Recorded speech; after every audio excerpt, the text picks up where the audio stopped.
Holly and welcome back to H&R Fam.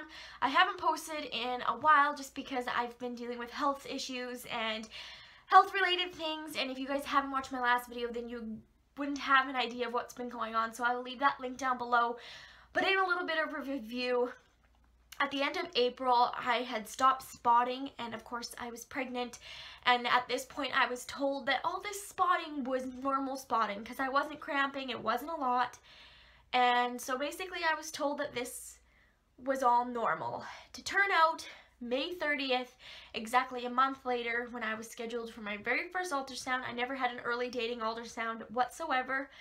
My 12-week, what was supposed to be my 12-week ultrasound to get the genetic testing and all of that stuff done, we found out that there was absolutely nothing there. There was no pregnancy, there was absolutely nothing. There was no pregnancy. I was treated extremely rudely and very unprofessionally, and just I was disrespected and treated like I was completely stupid.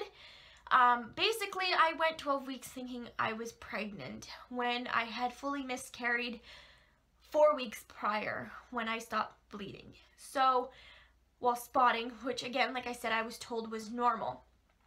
So that was on May 30th, so we went and rushed to see the doctor because I was still getting positive pregnancy tests 2 days before that ultrasound was taken, and I was really confused. The doctor said that it was probably most likely, if they weren't seeing anything, then it was most likely old HCG from my pregnancy prior. So he wanted to definitely send me for consecutive HCG tests, which is why I haven't been on here, because I didn't want to tell you guys anything. I didn't want to announce anything. I didn't want to say anything until I knew for sure what was going on and what was happening. And I just needed to focus my life and my head on that to make sure I stay healthy and everything's going okay.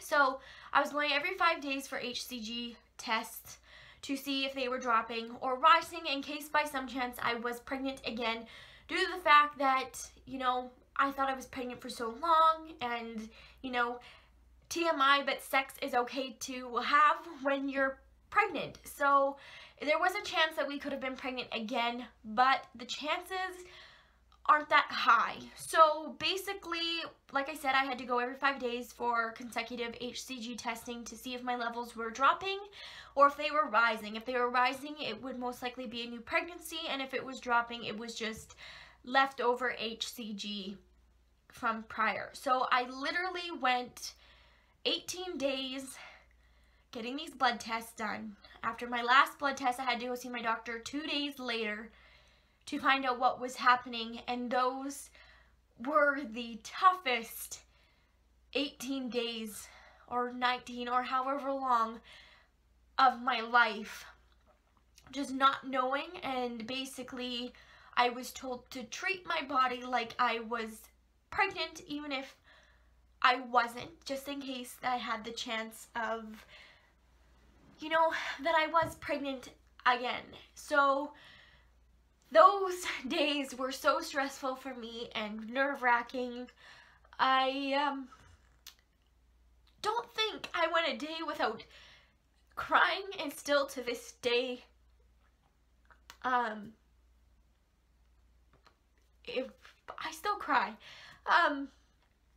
So I didn't want to cry in this video, but apparently that's just what's gonna happen. I'm sorry.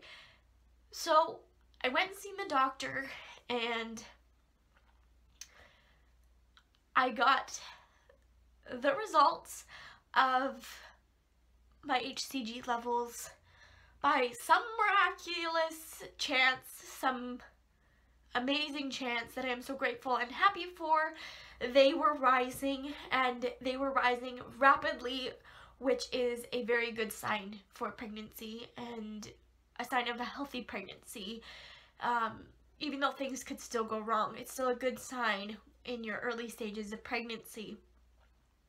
So my first level that was tested was 275. The second level, so 5 days later, it was up to over 2,000. and another 5 days later it was over 20,000. So my doctor was very happy. He said that's a good sign that your levels are rising extremely well and really good, and it's a sign of a healthy pregnancy so far. Like I said, even though things could go wrong. So right away, seeing my normal doctor, because previously I did not see my normal doctor, he scheduled me for an early dating scan. So we went the following week and we had our first ultrasound, which was one of the scariest things that I've ever had to deal with, in the sense of having this ultrasound done previously and not finding anything. That fear was in the back of my head the whole time. So it was a very nerve-wracking day for me. Like, I was so scared. But basically we went in for the ultrasound, and Ryan, I didn't want him to leave my side because of the nervousness and me being scared that the same thing is going to happen. So basically I was called back by myself, which I wish I wasn't, but I went in. The lady was amazing, super nice, just absolutely amazing, and she wouldn't show me the screen or anything like that, so that was very nerve-wracking to me. But within 2 minutes, maybe even 5, but it felt like 2 hours to me, she says to me, she says, "I'm not going to show you the screen. I'll wait to call in the dad first." But she says, "There's a baby. It has a heartbeat, and it's looking very good." Instantly, that fear dropped. I was feeling happy. I couldn't wait to see it on the screen to, in a sense, believe that this was actually happening. So they called in Ryan, and at this place, it's an older place, but very friendly, and so their machines don't, they used to print out pictures, but they don't do that anymore, and they're not high enough tech to give out like a disc. So basically we were told to film it on our phones, and we seen the heartbeat, and I was measuring at 7 weeks, 0 days. So I was super excited. So at that date, I was 7 weeks pregnant. It has been almost 2 weeks later. I'll be 9 weeks on Thursday, and I don't remember the dates. And I went to see the doctor afterwards, and everything else is looking good and seems to be okay. The only thing that I still have to watch is because my body rejected the measles vaccination when I was younger. I still have to be aware of that and careful of that. My symptoms, I finally had nausea. I've thrown up once, which I didn't have previously. And I came to find out with the ultrasound, finding out I was 7 weeks and my HCG levels and all that, that my first pregnancy was probably what they call a blighted ovum. So basically it happened so fast that the baby never developed. It just happened so fast, which is probably why I didn't have a lot of cramping. I didn't have a lot of bleeding. It just happened. And to come to find out that where I went previously for my ultrasound, that I would have been like 3 or 4 weeks along at that time, and they caused my doctor not to want to send me back there because of the fact that they were seeing fluid, and there was warmth in it, and they just basically told me that it was a cyst that had burst. And my doctor said no, and even the ultrasound lady said no.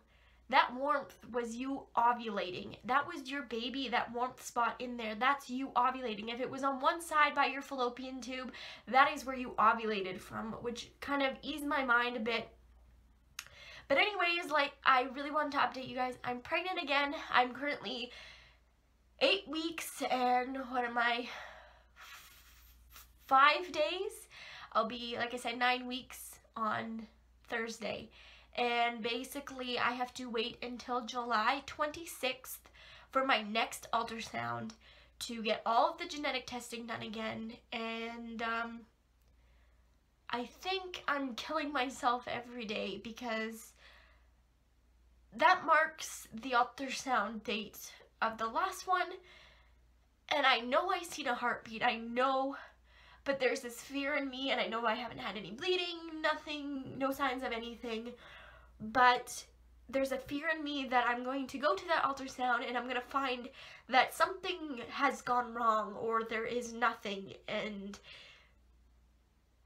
it's a fear, and I have to struggle with that on a daily basis, and I wish I didn't have to. But